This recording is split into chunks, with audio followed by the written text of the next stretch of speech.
जेव्हापासून तुम्ही महायुतीसोबत म्हणजेच अजितदादांसोबत आहे, अजितदादा महायुतीसोबत आहे, ते निश्चितच तुम्ही महायुतीत आहे असं दिसतंय। आणि अशात भाजपाचे पदाधिकारी भाजपाच्या मोठ्या नेत्यांकडे जाऊन म्हणताय की हा भाजपचा गड आहे हा मतदारसंघ आणि हा मतदारसंघ भाजपला सुटावा। अशात महायुती धर्म जर पाळायचा असला तुम्हाला तर भाजपकडून जर उमेदवारी तुम्हाला देण्याची अशी काही वेळ आली तर यावेळी आपली भूमिका काय असेल? निश्चितच कोरोना काळाचे 2 वर्ष गेले आणि त्याच्यानंतर 6 महिने सत्ता संघर्षामध्ये गेले आणि 2.5 वर्ष आपल्याला मिळाले आणि 2.5 वर्षात अनेक विकास कामे तुम्ही या मतदारसंघात केली। मात्र या 2.5 वर्षातही असे कुठले कामे आहेत की जे तुम्हाला करायचे होते ते सुटले आणि येणाऱ्या भविष्यामध्ये मतदारसंघाविषयी काय तुमचं विजन आहे? निश्चितच शेतकरी पुत्र म्हणून निवडून आल्यानंतर शेतकऱ्यांच्या फार मोठ्या अपेक्षा तुमच्याकडून होत्या आणि अशातच काही शेतकरी आपल्या कार्यालयावरती आंदोलन घेऊन आले आणि त्यावेळेस तिथे कुठेतरी पोलिसांचा त्यांच्यावरती लाठीचार्ज झाला। त्यांनी आपलं कार्यालय तोडफोड करण्याचा प्रयत्न केलेला होता आणि त्याच्यानंतर त्यांच्यावर गुन्हे दाखल करण्यात आले, त्यांना जेलमध्ये जावं लागलं। अशात मोठा आरोप करण्यात आलेला होता की विद्यमान आमदार देवेंद्र भोयर यांच्या सांगण्यावरून पोलिसांनी त्यांच्यावर गुन्हे दाखल केलेले होते। हे आरोप किती यामध्ये तथ्य आहे? लोकसभेच्या निवडणुकीमध्ये जरी आपण कुठे दिसून आला नाही तरी या मतदारसंघात वरुड येथे शरदचंद्र पवार गटाच्या राष्ट्रवादीची सभा झालेली होती आणि त्या सभेमध्ये राष्ट्रवादीचे जयंत पाटीलांनी अशी टीका केलेली होती की हर्षवर्धन देशमुखांना तिकीट देऊ नका असं तुम्ही त्यांच्याकडे जाऊन म्हटलेलं होतं। या आरोपांमध्ये कितपत तथ्यता? मुळात मी राजू शेट्टी साहेबांना सोडण्याचा माझा कुठलाही उद्देश नव्हता। काही गोष्टी पडद्याच्या आडमध्ये राहिलेल्या बऱ्या आहे, पण आपण हा प्रश्न विचारला आणि या मतदारसंघामध्ये सुद्धा गैरसमजाला वाव देणारा हा प्रश्न आहे। मी त्याचा आजच खुलासा करतो। आता अमरावती जिल्ह्यात शिवानी एंटरप्राइजेसची सेवा सुरू। आता घरी व शेतात आणि हॉटेलमध्ये लावा सोलर सिस्टीम आणि आजच व्हा इलेक्ट्रिक बिलापासून मुक्त। सोलर सिस्टीमवर मिळणार गव्हर्नमेंट सबसिडी व बँक लोन्स। आजच संपर्क करा विजय आमले व सोमेश आमले। आमचा मोबाईल नंबर 9323828606। आज आपण आलेलो आहोत गव्हाणकुंड येथील निसर्ग पर्यटन केंद्रामध्ये। गव्हाणकुंड येथील स्थानिक आमदार मोर्शी मतदारसंघाचे विकास पुरुष देवेंद्र भोयर यांनी केलेल्या विकास कामाच्या ठिकाणीच आपण आज ही मुलाखत घेत आहोत। आपल्या सोबत आमदार देवेंद्र भोयर आहेत, मी स्वप्नील आजनकर, मी अविनाश बनसोड। येणाऱ्या काही दिवसातच विधानसभा निवडणुकीला सुरुवात होणार आहे आणि अशातच विधानसभा मतदारसंघांमध्ये विद्यमान आमदारांवर अनेक टीका केली जाते, त्यांच्या विकास कामांबाबत चर्चा केली जाते आणि याच सर्व प्रश्नांची उत्तरे देण्यासाठी एक विशेष मुलाखत घेऊन आम्ही तुमच्यासाठी आलेलो आहोत। आपल्यासोबत आहे विद्यमान आमदार देवेंद्र भोयर साहेब। खूप खूप आपलं स्वागत या मुलाखतीमध्ये। नमस्कार आमदार साहेब, निश्चितच आपण 5 वर्षामध्ये विकास कामांवरती फार भर दिलेला आहे आणि माझा पहिला प्रश्न देखील या विकास कामांवरतीच आहे। आजपर्यंत वरुड मोर्शी मतदारसंघात अनेक आमदार होऊन गेलेत, इतक्या आमदारांना इतका विकास करणं जमलं नाही, तुम्ही कसं हे शक्य करून दाखवलं? नाही, असं म्हणता येणार नाही। त्या काळामध्ये त्या लोकप्रतिनिधींनी त्यांच्या त्या मतदारसंघामध्ये, गावामध्ये, विभागामध्ये विकास केलेलाच आहे। त्या काळामध्ये त्यांनी सिंचनावर भर दिला, सिंचन प्रकल्प उभे केले। त्या काळामध्ये त्यांनी रोडची कनेक्टिव्हिटी निर्माण केली आणि मग जे काही काम राहिले असेल तर ते काम करण्याचं सौभाग्य माझ्यासारख्या कार्यकर्त्याला प्राप्त झालं। मी साधारणतः मतदारसंघामध्ये पंचायत समितीचा सदस्य, जिल्हा परिषदेचा सदस्य आणि विधानसभेचा सदस्य याच्यामध्ये याच्यातून प्रवर्गातून गेला असल्यामुळं काय उणिवा होत्या, कुठले कामं करणं गरजेचे होते हेच मी प्रायोरिटी ठरवली आणि मग सगळ्यात महत्त्वाचं मला लक्षात आलं की या मतदारसंघामध्ये पानंद रस्ते फार महत्त्वाचा भाग आहे आणि त्याच्यावर भर दिला। त्या मतदारसंघामध्ये आरोग्यावर फार काम करणं फार गरजेचं आहे। आरोग्यावर आपण काम करायला लागलो।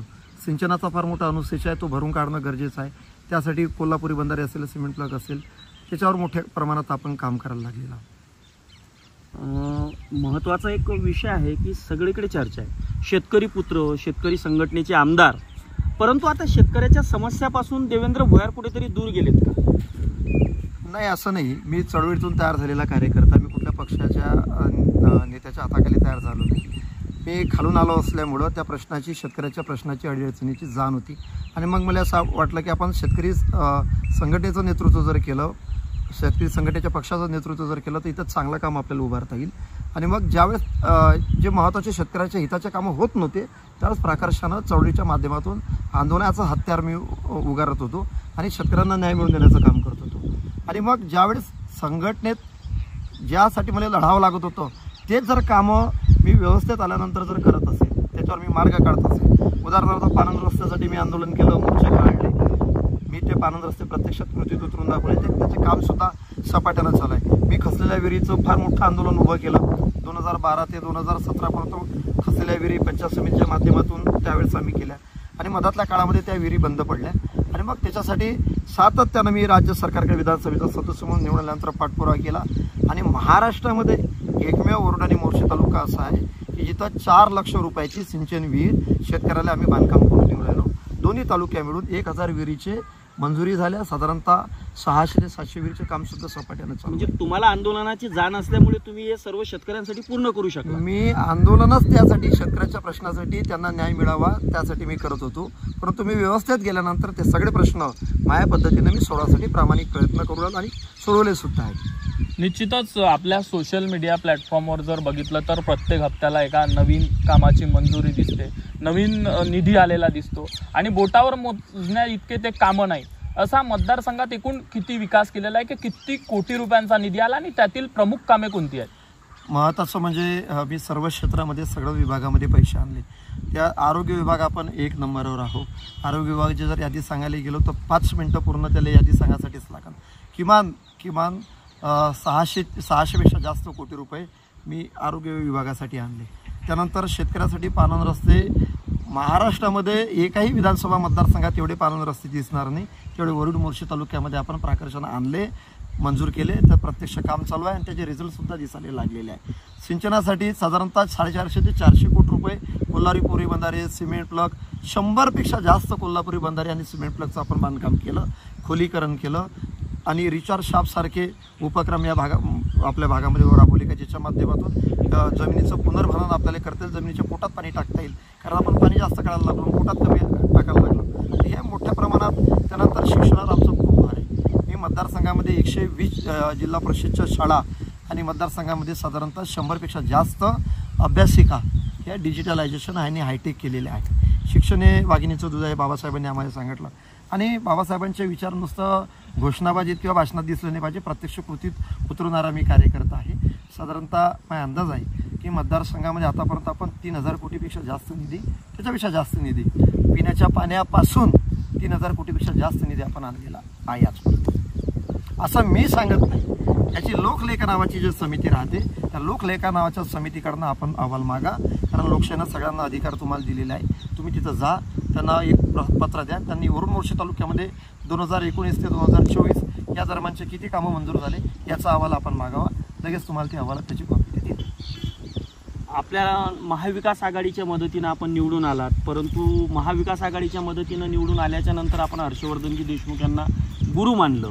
मग गुरु समान असणाऱ्या हर्षवर्धन देशमुखांना आपल्याला का सोडावं लागलं? मुळात हर्षवर्धन दादांना सोडलं हे कोणा तुम्हाला नेमकं सांगितलं मला हेच कळत नाही. आदरणीय हर्षवर्धन दादांनी विधानसभेसाठी मला वोट देऊन विधानसभेचा सदस्य करण्याचं काम खऱ्या अर्थाने त्या माणसाने केलं. मी प्रचारासाठी 9 वाजता बाहेर निघत होतो, हर्षवर्धन दादा 7 वाजता त्या काळामध्ये निघत होते. आता नेमकं माझी परिस्थिती अशी झाली की मी पहिल्या दिवसापासून तर कालपर्यंत मी महाविकास आघाडीमध्ये काम करत होतो. आणि महाविकास दादांनी सांगितलं ते सूचना म्हणजे मी अंगावरले केस जरी काढायचं काम पडलं तर मी जरूरतच काढतो. कालही काढले, आजही काढले, उद्याही काढले. म्हणजे एवढी आस्था जरूर विषय आणि भैयासाहेबांविषयी आम्हाला आहे. प्रश्न असा राहिला की आता हर्षवर्धन दादांना आम्ही एक कुटुंब, पक्ष एक, आम्ही आता कुटुंब म्हणून काम करायला लागलो होतो. आणि त्या कुटुंबात आईचा आणि बापाचा झगडा झाला.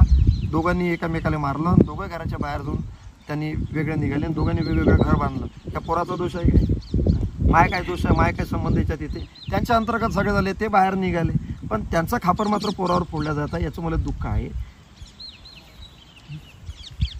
निश्चितच आमदार साहेब, खरोखर जेव्हा विकास कामांचे जे बॅनर होते, जो प्रचार होता, जेव्हा सोशल मीडिया प्लॅटफॉर्म असो, शहरात फलक लावणे असो, त्यावेळेस विरोधक म्हणायचे का या एकाही कामाला सुरुवात होणार नाही. मात्र प्रत्यक्षात आता अनेक कामं जे आहे ते पूर्णत्वास जात आहे. आता विरोधकांना काय उत्तर द्या? मुळात मी जे काही विरोधक आमचे विशिष्ट पक्षाचे ते झेंडूचे फुलं आहे आमच्यासाठी, आणि जेवढे ते व्हाल आम्हाला जेवढं ते दिसल तेवढं आमच्यात एक स्फूर्ती येते, ऊर्जा येते, चैतन्य येते. मी काय त्यांना विरोधक म्हणून आम्ही मानतच नाही. मुळात प्रश्न असा आहे की तुम्ही एखाद्या माणसानं विरोध जर केला तर तुम्ही कोण्या अँगलने त्याला घेता? विरोधासाठी विरोध म्हणून त्यानं केलेला विरोध ठेवता की त्याच्यातून नवीन काही करण्याची भूमिका ठेवता, याच्यावर डिपेंड राहते. आणि मी कोण्याही विरोधकांना काही जरी टीका माझ्यावर केली तर मी त्याला फार काही गांभीर्यानं घेत नाही आणि त्याला असं काही मोकळं सोडतही नाही. त्याच्यातून मर्म जर घेण्याचा राहते तो मर्म आपण घेतला पाहिजे आणि त्याच्यावर चांगलं काम केलं जाते. मी विधानसभेला सदस्य झालो आणि काही लोकांनी वातावरण तयार केलं की भुयारमुळेच करोना आला. देशाचे विशिष्ट काँग्रेस पक्षाचे जे काही 2-4-5 लोक आहेत त्यांनी ते वातावरण तयार केलं की कोरोना या भुयारमुळे आला, भुयार नसता तर कोरोना आला नसता. आणि ते काही कार गांभीर्यानं घेण्याचं कारण नसते. त्यांचं काम त्यांना करू द्यायचं असते, आपलं काम आपण करायचं. मी विरोधकांकडे जरा वेगळ्या अँगलनं पाहत होतो म्हणून मी मतदारसंघाचा विकास करू शकलो. मी कधी रिॲक्ट झालो नाही, कधी त्यांना उत्तर दिलं नाही. त्यांचं काम त्यांना करू द्यायचं, आपलं काम आपण करायचं. म्हणून यशाच्या शिखरापर्यंत मला पोहोचून देण्याचं खरं काम जर कोणी केलं असेल तर सत्ताधाऱ्यापेक्षा विरोधकांनी केलं. भाऊ 2019ला आपण जॉईन केलं ठरले. एक भारतीय जनता पार्टीचं तगडं नेतृत्व डॉक्टर अनिल बोंडेंचा पराभव आपण केला. तोच एक विषय पकडून भारतीय जनता पार्टीचे जे काही पदाधिकारी आहेत बावनकुळेंकडे गेले असतील किंवा उपमुख्यमंत्री देवेंद्र फडणवीसांकडे गेले असतील, परंतु याही उपर जर अजित पवार गटाची महायुतीतून आपल्याला सीट मिळाल्यास आपण त्यांच्याशी समन्वय कसा साधा? मुळात असं आहे की त्यांच्या पक्षाचा तो निर्णय आहे. त्यांना विधानसभा, राज्यसभा, लोकसभा हे सगळ्या मागण्याचा त्यांचा अधिकार आहे. त्याच्यामध्ये आपण इंटरफेअर पक्षीय राजकारणात आम्ही करू शकणार नाही. परंतु एक महायुतीचा घटक म्हणून जर त्यांनी आपल्याला माननीय अजितदादांनी संधी जर आपल्याला दिली, भारतीय जनता पार्टीने काम करण्याची संधी जर दिली तर विकासासाठी 100% निश्चित मी समोर येईल. आणि मी गेल्या 5 वर्षामध्ये विकास डोळ्यासमोर ठेवून या मतदारसंघातले जे कधी नव्हते तेवढे कामं आपल्या हातानं झाल्या पाहिजे या भावनेनं मी आदरणीय अजित पवारांसोबत मी काल नाही, भाजपची काल युती झाली म्हणून मी काल त्यांच्याशी जोडलो नाही. मी गेल्या 4-4.5 वर्षापासून त्यांच्याशी जोडलो आहोत. आणि मग आज जर भारतीय जनता पार्टीच्या लोकांना वाटत असेल की देवेंद्र भुयारांसोबत राहणं योग्य नाही किंवा त्यांना त्यांच्या पक्षाची जर तिकीट मागायची असेल तर त्यांचा तो निर्णय आहे. कदाचित भाजपला जर तिकीट मिळाली तर मी काय राज्यसभा मागेल किंवा परत एखादी MLC मागून गेली, MLCवर मी जाईल. काहीतरी मार्ग काढावा लागेल ना. पण बसून समन्वयानं मार्ग वरिष्ठ नेते काढत तो निर्णय घेण्याचा अधिकार माझा नाही. जेव्हापासून तुम्ही महायुतीसोबत म्हणजेच अजितदादांसोबत आहे, अजितदादा महायुतीसोबत आहे, ते निश्चितच तुम्ही महायुतीत आहे असं दिसतंय. आणि अशात भाजपाचे पदाधिकारी भाजपाच्या मोठ्या नेत्यांकडे जाऊन म्हणताय की हा भाजपचा गड आहे हा मतदारसंघ आणि हा मतदारसंघ भाजपला सुटावा.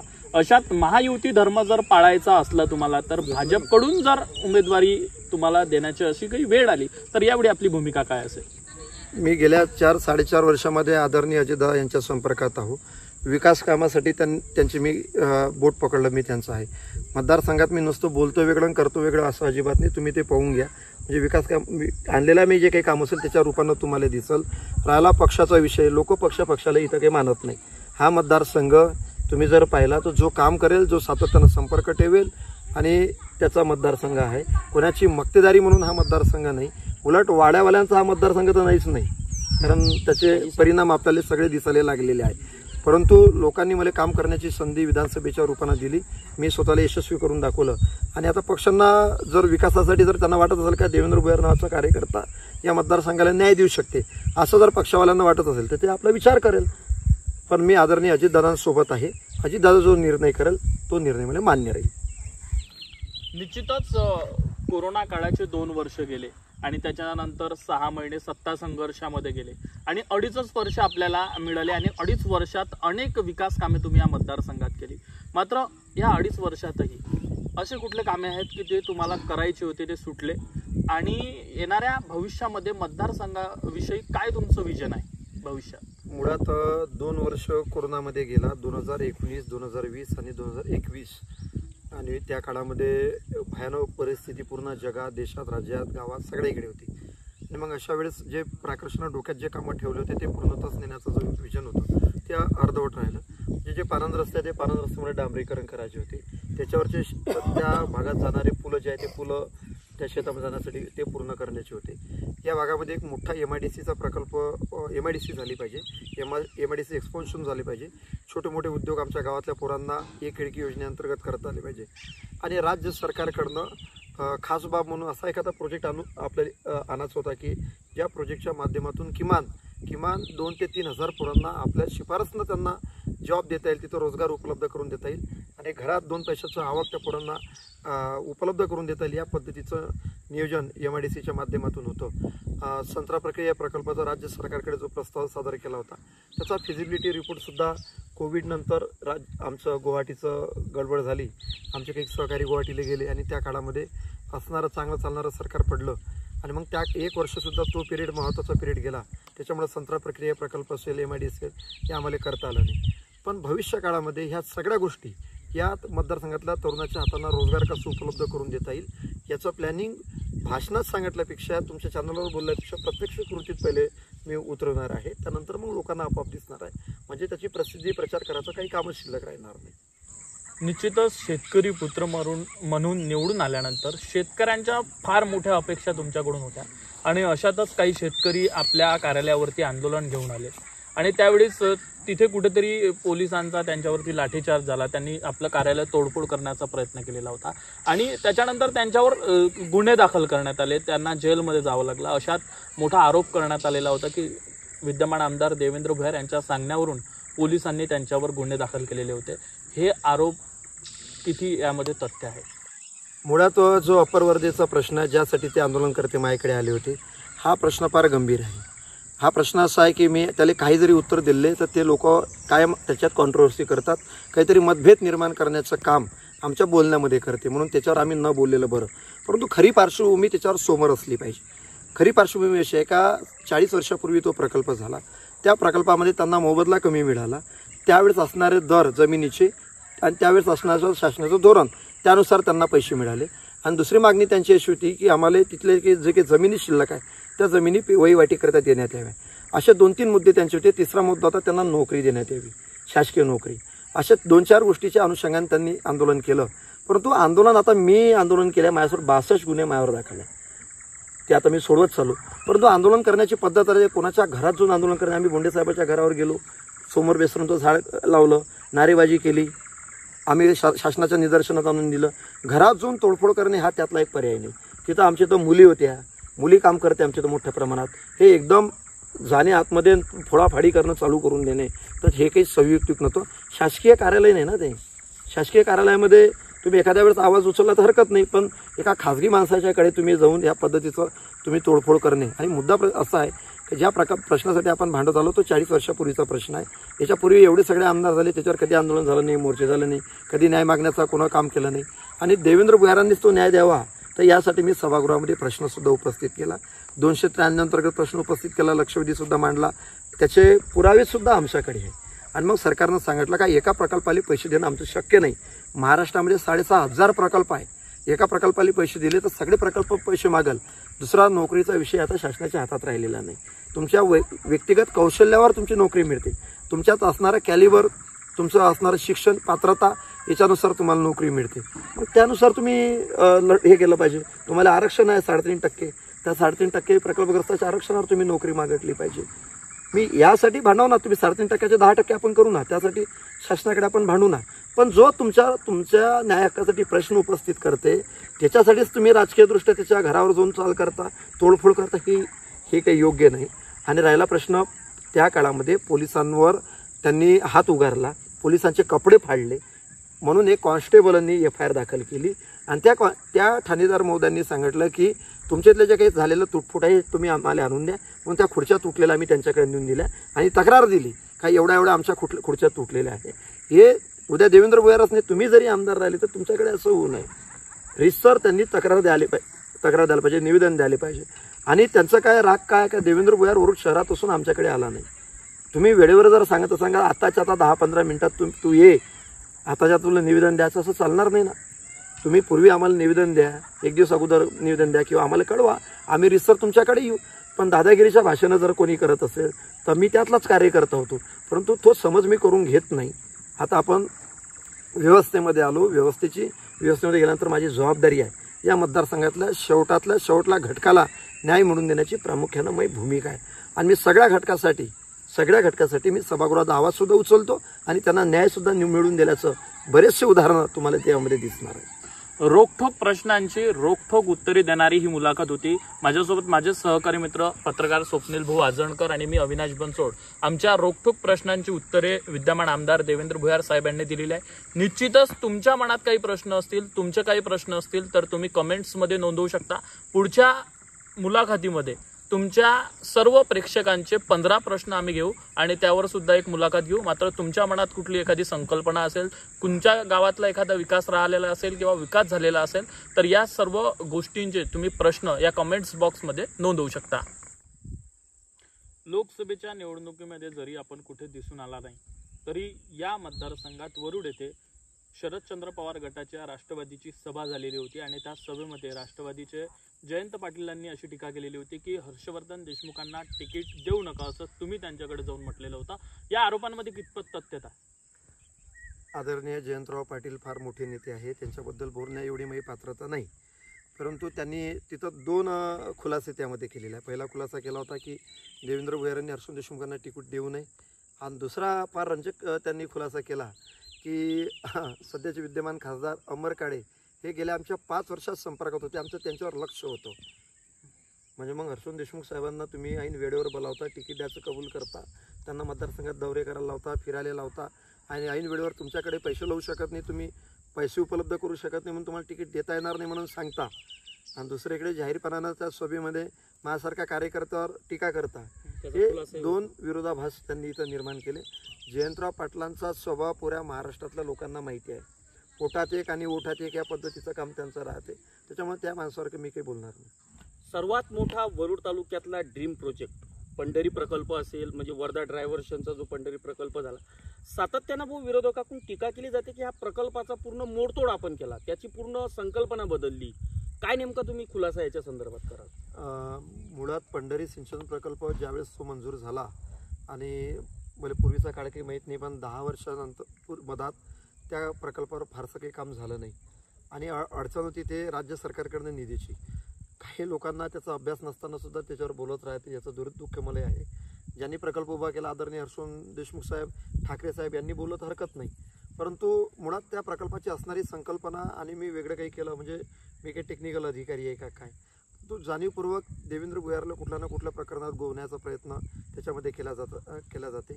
ते पंढरी प्रकल्पाला 1150 कोटी रुपयाची सुधारित प्रशासकीय मान्यता मी केली आणि म्हणजे शासनाकडनं सांगण्याचं तात्पर्य की शासनाकडनं 650 कोटी रुपयाचा निधी मी त्याच्यावर नव्यानं प्राप्त करून घेतला. पण त्याची प्रकल्पाची मूळ किंमत हे 1100 कोटी राहते, परंतु विरोधकांच्या डोक्यात काही वेगळंच काही चालू राहते. नाही, पहिले पाणी असं खुलं जाणार होतं, आता जे बंदिस्त आपण केलं त्या संदर्भात राज्य सरकारचं धोरण असं आहे. कारण खुलं पाणी जर म्हटलं तर आमचे शेखदरी प्रकल्पाले कालवे आहे, कालवे नादुरुस्त झाले, 2-4-5 वर्षानंतर ते लिकेजेस त्याचे वाढते, नादुरुस्त राहते, दरवर्षी त्याचं मेंटेनन्स करावं लागते.